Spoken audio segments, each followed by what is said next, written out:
He kōna ipurangi tēnei nā te reo irirangi o Aotearoa. I've never forgotten that day at school when I looked to see who was punching me in the back, and it's the ground's way up there. That's my nana remembering the moment the Napier earthquake struck.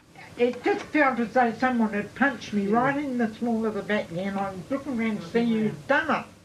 You've probably seen pictures of the destruction or studied it at school, but have you heard it described like this? And I nearly had a fit when I saw the ground up there, and then of course she got thrown to the ground. I'm Sarah Robson and I'm a journalist at RNZ in Auckland.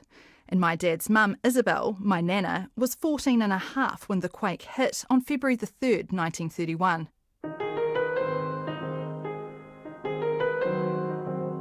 Her mum and dad, my great-grandparents, were Scottish and they lived at Whakatū, just outside of Hastings. Isobel went to Mangatiri school and like me, she had red hair and freckles. She had 5 brothers. Her younger sister Margaret wasn't born until the year after the quake.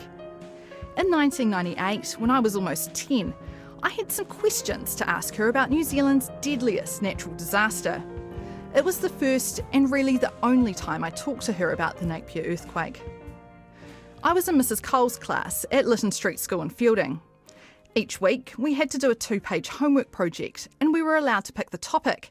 But there was a catch. Whatever the topic was, it had to begin with the letter of the alphabet we were up to. I was up to the letter N, so picked the Napier earthquake. Armed with a tape deck and a blank cassette, my mum and I went round to Nana's little pensioner flat, tucked away in a cul-de-sac off Fitzroy Street.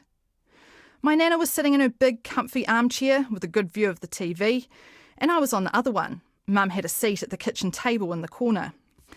I was meant to be asking all the questions, but you'll hear my mum chipping in too from time to time. And in case you're wondering, when I was 9, I wanted to be a dance teacher or a fashion designer, not a journalist. What were you doing at the time of the earthquake? I was at school, and it was that first day at school after the Christmas holiday. Mm-hmm. And we were all out on the football field, because we weren't doing any work inside.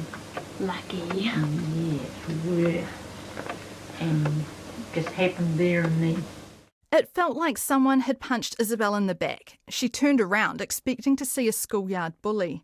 Instead, the ground came up in a wave behind her and she and her schoolmates were knocked over. Here's my obvious follow-up question. Did anyone break their nose? Pardon?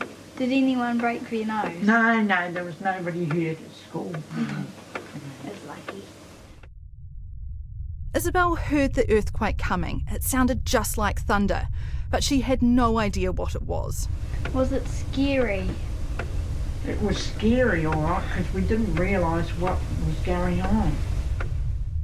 To Isobel, the shaking went on for about 45 seconds, but others reckoned it went on for more like 2.5 minutes. It clocked in at magnitude 7.8. Across Hawke's Bay, the ground shook, cracked and rolled. Huge expanses of land were pushed up out of the sea. Buildings in Napier and Hastings crumpled and roads were impassable. So how did it look at Mangatiri school? Well, there's a lot of damage inside the school, like things falling off walls and books off shelves and things like that. But otherwise, we never were allowed inside the school again that day. And we saw as I say, the chimney at the Whakatū freezing works go. It was a brick one, of course, and it just seemed to shoot up in the air and break in 3 bits and fall. And there was an awful lot of dust went up after it. How did you get home from school? My older brother came in the car, picked us up and took a lot of other kids that had no way of getting home, so we all got a ride home. So the roads were obviously all right around Yes, they were all right there always. Yup, that was my mum getting in there with some questions too. Nana's mum, who my dad refers to as Granny, was at home getting ready to go out. When the shaking started, she grabbed the nearest child. And of course when the earthquake comes, she grabs him and going outside. And she just got to the back door and there's a big safe hanging at the back. Oh, yeah. Mhm. And it came and hit her. You see. Oh, right. And then she was thrown down to the bottom of the back step. And they were quite high. And of course there was concrete floor down below. Luckily, Granny ended up with just a few bumps and bruises after her tumble down the steps. But inside, the house was a bit of a mess. The wardrobe with the mirror on the door fell over and Dad went and picked it up and put it up and then it fell down again that night and cracked the mirror. And the cupboard doors flew open and all the jam and all that out of the shelves dropped down on the floor. When the Christchurch earthquake hit in 2011, we knew pretty quickly how bad the damage was. It was broadcast live on our TV screens. We saw the constant updates online and heard the civil defence warnings on the radio. We saw the pictures of pancaked buildings and survivors covered in dust. There was none of that in 1931. You had to go to Napier to see it for yourself. And of course, we never realised what we were going in for because there was no such thing as radios going. You didn't get transistor radios those days. And that's what they did. Nana piled into a car with her dad behind the wheel and headed to Napier. And it was full, I can tell you. What with Mrs. Ramsey and Peter and Bella and Mum and I, and Jim and Darren and Don, all in the car together. It was only a 5-seater. Marine Parade was covered in concrete and gravel from the beach. The city was in ruins, collapsed buildings and debris everywhere. Not long after the shaking, a fire broke out in a chemist shop and quickly spread. In the end, 11 blocks of the city burned after firefighters ran out of water. I also ran out of questions. Oh, I don't know, Sarah. We'll think of something. Well, getting back to what Napier looked like, were the fires still going then? Yeah. Nana didn't really talk about the damage she saw, but she did tell me this. Oh, it was awful. Because it was on fire when we got there. Yeah. It was the people, they looked so bewildered. Well, you've seen war zones. Yeah. Well, it was just like that. Like a war zone. Lots of people were heading to McLean Park, where the Red Cross had set themselves up. Isobel and her family went there too. And they had tents up for people that their homes were damaged and they stayed there. And those that wanted tents were able to get them. So my dad got one and he took it home, pitched it on the lawn, and we all slept in there. So you basically had a camp out. Yeah, we had a camp out, that's right, we did. What did you do about food? Oh, well, the baker still came with the bread and the butcher. And of course we had our own vegetables and fruit and that, so out in the country you were quite good. They didn't have power, but there was a coal range and they could still use it because their chimney was intact, unlike some of their neighbours. They had water too. They had an artesian well, so didn't have to worry about the water being out because of broken pipes. Still, the aftershocks rolled on and Nana's family slept in their Red Cross issued tent for about a fortnight. But the biggest aftershock hit 10 days after that initial quake, coming in at magnitude 7.3. And that was the last straw for Isobel's dad. Dad said, this is enough, you've had enough. So he sent Mum and us kids on the train to Wellington.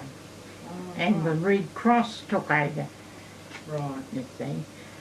And they paid for the fare to go there, and then they put us in a beach house at Waikanae, right on the beach. Oh, right. And we were there for a month. It wasn't really that much of a beach holiday. Every day, Nana and her brothers walked from their house on the coast up the hill to school. Of course, they returned to Hawke's Bay, and Nana finished school the following year. Napier and Hastings were rebuilt in the now famous Art Deco style.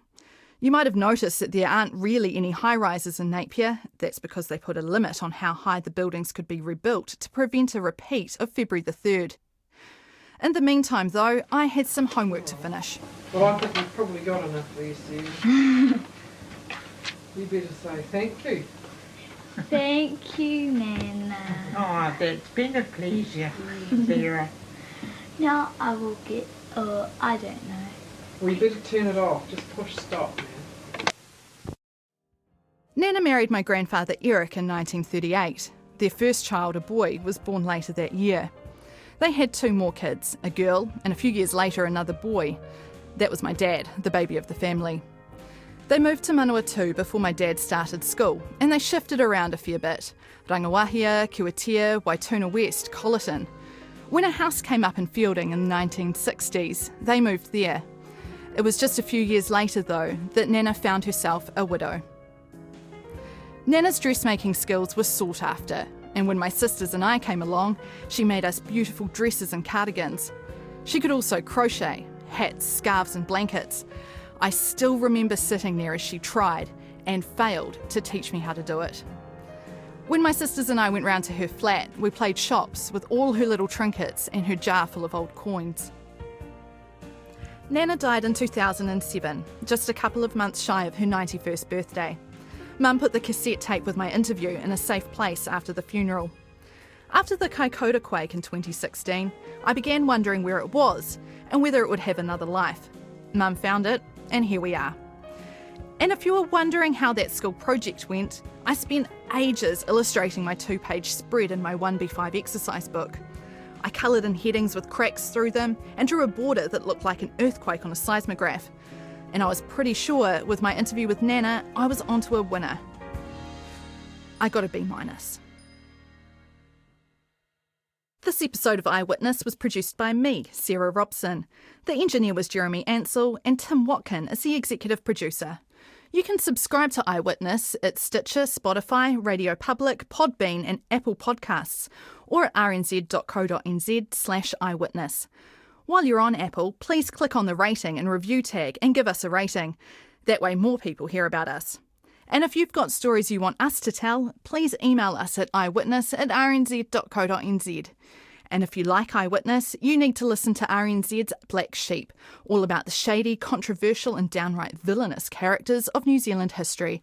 Noho ora mai.